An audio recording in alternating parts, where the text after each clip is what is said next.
Um, Welcome to my lecture about social media.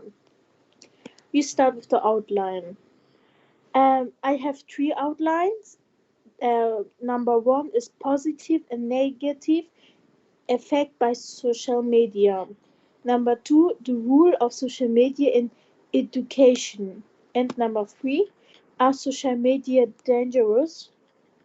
We start with positive and negative effect by social media.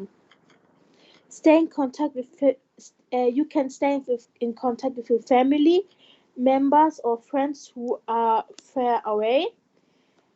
You can strengthen your education with the right educational sites or apps. If you are in a foreign country, you need to translate or get to the right place, like Google Maps or Google Translate.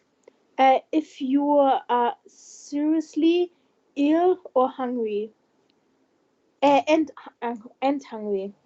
Yes. Now we start with the outline two: the role of social media in education. In many schools, it helps children to find information faster and better. iPads are already used in school, but I can become distracting really quietly, and it's also difficult for writing if you write a paper because your hand becomes numb very quietly, and is also how harmful for the eyes.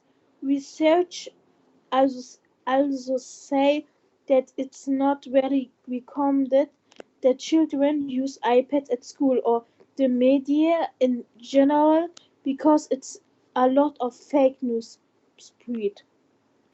And with my last outline, are social media dangerous?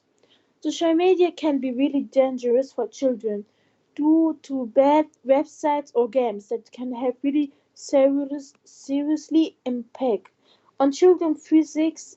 Uh, it's not recommended that children as younger as 12 or 30 years old have a TikTok or an Instagram. Parents should pay close attention to this. This was my present lecture. I hope you like it.